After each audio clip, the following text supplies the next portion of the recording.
My name is Allie Pile, and this is my summit story.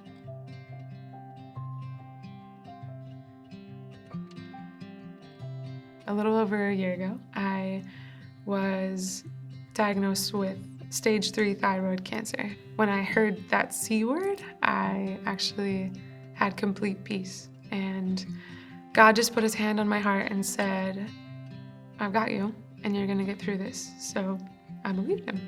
First, they did surgery, and they basically cut me open from here all the way around to my armpit.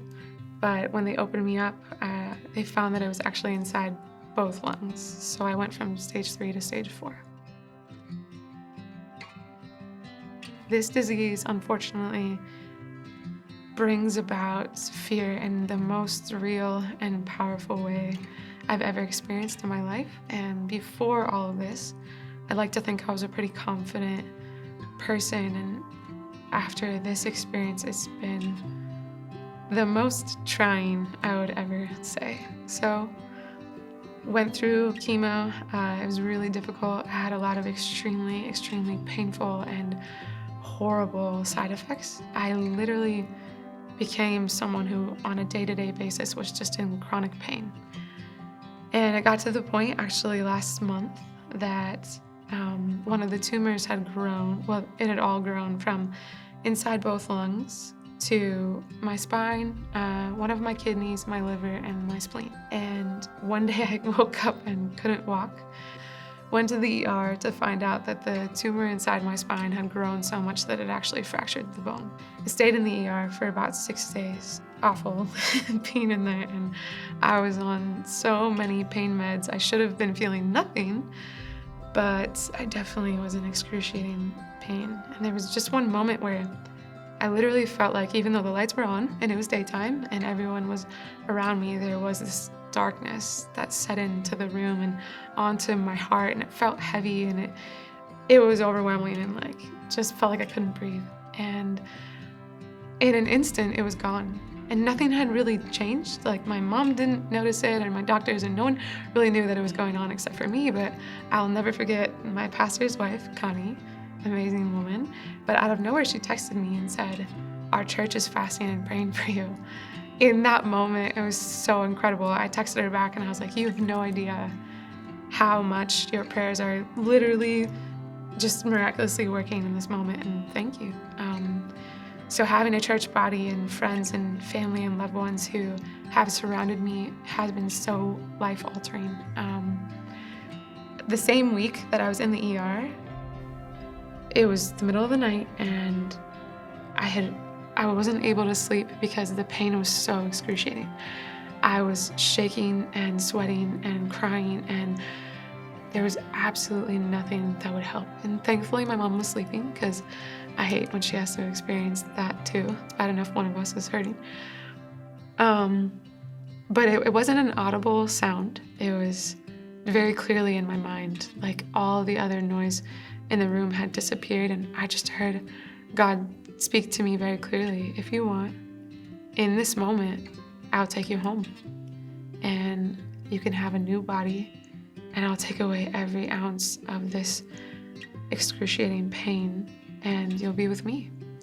It just sounded like a drink of water after just being in a desert for a long time. It didn't take me any hesitation to just say no and say, "I know deep down in my soul that you're not done with me, and so I don't want to leave yet." Realizing that he is the point, heartbreak and devastation and loss and pain are simply tools that keep us from Christ. And so as soon as you get that, as soon as that clicks in your brain, then it was no longer about me being healed of the sickness, but it was about me and him. My numbers when I started this process, you're kind of like marker numbers that tell you how dangerous the disease is in your body, was at 3,750 when I started this process. Everyone who has no cancer is anywhere from 0 to 5, so I had quite a high number. After the surgery, even though they found more, they took out quite a bit, so I went down to 29 something, I don't remember. Then when I started my chemo, I was at about 2100.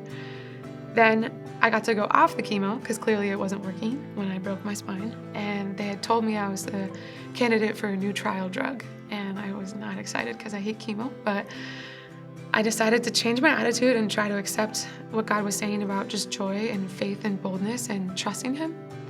So I did. And I literally, kid you not, I went from excruciating chronic pain every single day to not only leaving the hospital and getting to walk after having no more medicine in my body whatsoever, no chemo, no nothing, which I know was totally a miracle from God and the prayer from my church, to my numbers going from 2175 when I started the new drug. A week later, they went to 876. And then a week after that, they went down to 175, which is absolutely unreal and just completely insane. And now I'm at 95.6. So I can honestly tell you, I'm the only person taking this drug right now. It's completely new. It's not even FDA approved. So technically, I'm a lab rat. I consider it an honor, which I know sounds weird.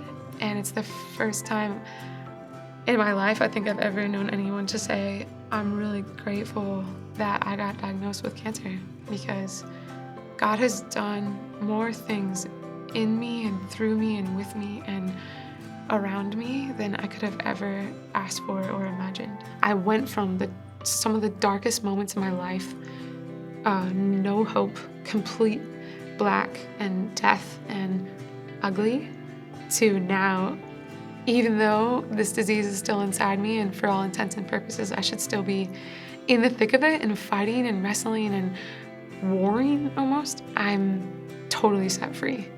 And I'm genuinely so filled with hope and with joy because I can walk around and I can brush my teeth without crying and I can eat food again, and I gained weight and I now have the opportunity to live. And so I'm gonna go back to my job this next month, but I also really want to do more, and whatever capacity that looks like and He lets me be a part of, I'm excited for. But it doesn't exactly matter to me, my job or my success. What matters to me is the people that I get to interact with and that He intersects in my life and lets me share this story with. So thanks for letting me tell it.